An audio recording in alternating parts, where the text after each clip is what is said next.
So, which is better, the IRATE 8 from the Big 12 or the new 8 in the Big 12? Let's talk about that.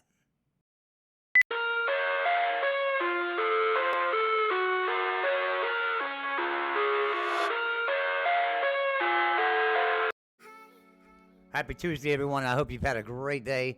We've had a great day right here at West Virginia Football, at the Voice of College Football. We appreciate you guys tuning in. Be sure you hit the like button. Doesn't do anything for me, but it sure does. YouTube likes it a lot and kind of helps the video. So please hit the like button. Also, if you're not subscribed to our channel, please subscribe to our channel. Okay, here we go. So, IRATE 8 versus the new 8. IRATE 8 of Oklahoma State, West Virginia, Iowa State, Texas Tech, TCU, Baylor, Kansas State, and Kansas. The original IRATE 8 out of the Big 12. And then you're bringing in newcomers, Cincinnati, UCF, BYU, and Houston last year, and bringing in 4 newcomers this year in Utah, Arizona, Arizona State, and Colorado. 8 versus 8. Which 8 is better? Top to bottom, right? So we look at the newcomers coming in. We know Arizona and Utah are at the top of that list. They're probably the 2 best teams out of the new 8 that are coming in. There's no doubt about it. We know Arizona and Utah are going to be at the top of those 8. But who else in that newcomer list is going to be elite like Utah and Arizona are? I don't see anybody. Cincinnati? No. Is UCF? No. I know a lot of people are saying UCF probably going to finish the top of the Big 12, top 5, top 7. I don't see it, guys. I don't see it. I think they're going to finish at the bottom, 10th through 16th. I really do. Houston, same thing. Brand new coach. Dan Holgerson gone. New coach. Finally got a good coach. Still going to finish at the bottom. BYU, same thing. BYU finished 5th to 10th. They might finish 8th or 9th. So you know. See, out of this, Colorado, no, they're going to finish bottom. Arizona State, bottom. So out of the 8 newcomers, only 3 are going to finish in the top 10 in the Big 12. Arizona, Utah, and BYU, I think. And there's no guarantee BYU. But now you look at the old 8. 7 of those could finish in the top 5 of the Big 12. There's 7 teams that could be number 1. They could win this conference, go to Dallas and play for the conference championship. There are 7 teams right now just out of the IRATE 8. Because they return everybody. They were good last year. They all had great seasons last year. And they're returning everybody. So they're not losing anything. Not like any of them are rebuilding or something. So, you've got teams like West Virginia who returns 91% of their production on offense. And like 78% of defense. So they haven't lost a lot. There's been a lot of players hit the transfer pool out of West Virginia. None of them were contributors or big-time contributors to the program. They were just there. They weren't playing. They weren't on the field. So they had transfer portal, and I don't blame them for that. They wasn't going to get to play. So yeah, we had a lot of players who transfer portal, and we're going to have more after the spring game. So don't panic, Mountaineers, when all of a sudden you see a bunch of players hitting the transfer portal. I don't think you're going to see any of our production players hit the transfer portal. You're going to see a lot of players that you've never heard of or that never made the field, just never gelled, never got with the program. So, Oklahoma State, same way. Returning Ali Gordon at running back, huge for Oklahoma State because they were horrible last year without him. But once he was in the game, man, they tore it up. Couldn't nobody stop the guy. He's phenomenal. So, Oklahoma State, Mike Gundy, I'd never question Mike Gundy. He wins all the time. He's going to have 8 wins on average just about every single year, right? 8 to 9 wins for Mike Gundy. It's just always been that way. Mike Gundy's a fantastic coach. And now, all of a sudden, Kansas has a coach in Lance Leipold.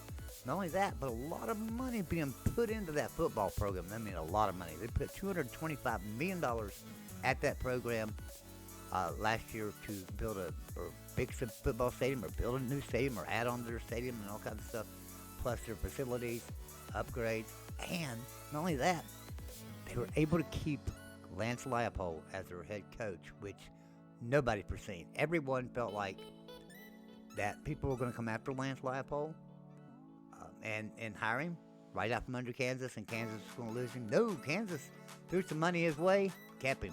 He's staying around in Kansas. I think he likes it there. I think he likes it in Kansas. So doing good. Good job there, Lance Leipold is, and bringing that program back. Texas Tech. Joey McGuire down there as their head coach. Joey McGuire, what an excellent recruiter. My gosh, man, your classes at Texas Tech are amazing, right? They're just really good classes. Last year it didn't pan out for you. You know, you fell to Texas State game 1 last year. Texas Tech did, and nobody seen that coming. I didn't see it coming. I picked Texas Tech to play for the Big 12 championship against Texas last year. That was my preseason favorites to make the Big 12 championship was Texas and Texas Tech. Texas didn't disappoint. Texas Tech disappointed. I mean, they just collapsed.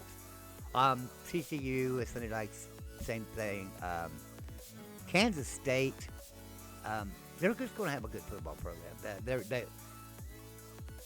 So their program today, how they're playing right now, reminds me a lot of the program of old, right? I don't see a lot of difference in Kansas State 10 years ago and Kansas State today. Now, I did a couple years ago before Bill Snyder came back, you know, when Bill Snyder retired and they got the coach, and then they had, you know, coach come in and didn't do a very good job, and Kansas State kind of fell off a little bit.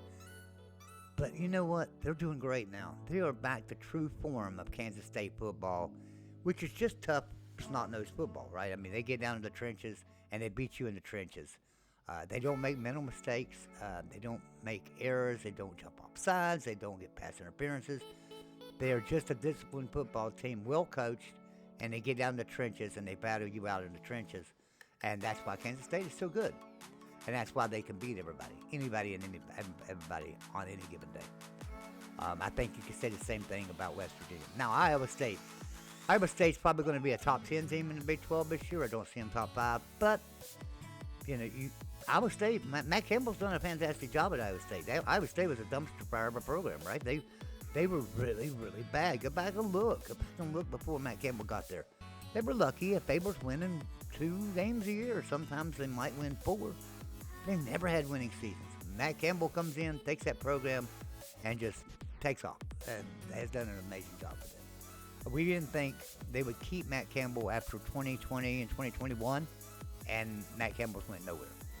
I don't think they paid him anymore. I don't think they give him a raise. They might have, but I don't believe they did. I believe he just likes it in Iowa State. So now we look at the IRATE 8, and we look at the new 8. And there's no question. The IRATE 8 are so much better, top to bottom, than the newcomers coming in.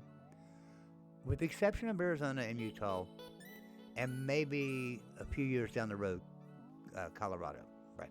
But a few years down the road, all the rest of them are going to catch up too. I really feel that. I think the Big 12 is more competitive top to bottom than any conference, right? Even teams at the bottom of this conference, the teams that are at the bottom, like last year, West Virginia was picked to finish 14th, and they beat everybody, you know, and ended up in the big bowl game, and ended up winning the bowl game, a Duke's Mayo Bowl against North Carolina. West Virginia was just an amazing team. So, what's going to happen this year? Who is going to be that team that comes out of the sleeper basement, so to speak, right? Comes out of the basement. Who's the sleeper in the basement? Because right now in the basement, I've got Cincinnati, UCF, BYU, or not BYU, sorry. Cincinnati, UCF, Houston, Colorado, Arizona State, and Baylor. Down there at the bottom. The bottom 6, 10 through 16, that's who I've got. And then the IRATE 8, they're all, except for Baylor, the 7 of those 8 are going to be at the top of the conference. They're going to compete and battle out to try to make it to Dallas. And then you look at the new 8, and there's only two teams that I think can do it. So, anyway, guys, so there you have it. That's my thoughts on the IRATE 8 versus the new 8. IRATE 8 is going to take it every time. So I really appreciate everyone tuning in today. If you would do me a favor, just hit that like button. Doesn't affect me, doesn't do anything for me, but YouTube sure does like it. Hit that subscribe button if you're not already. We do videos every single day. So we have either a live show or we put out videos. Tuesday is Upload Tuesday, and we're uploading video, and that's what this video is, Upload Tuesday. Last night we had a great show. We have show on Wednesday night called Mountaineer Locker Room with Frank Beer and Coach Greg Chris. That's on Wednesday. Thursday night's a Big 12 show on the West Virginia channel. We do a Big 12 show with me and Shane discussing all Big 12 news. Friday is Mountaineers Live, 8 o'clock. That's with me. And this week we'll have Shane, Jordan, Cruz, and maybe a former football player from West Virginia. Come on, since it's spring game weekend. Special Saturday night, 9 o'clock. Tune in with us. We're going to do a post-spring game. So the spring game's played Saturday morning. You got to realize it's going to take a while to get back from Morgantown, stop and eat and everything. So we're just scheduling it for 9 o'clock. Because a lot of us are going to be in Morgantown for this game. We won't be here on Saturday to go live with you guys. So we're going to do it at 9 o'clock Saturday night. And we'll discuss everything, that what we've seen in the spring game, what we think needs to change, and what we think is good. So, tune in with us 9 o'clock Saturday night. Everyone have a great night, and we will see you next time.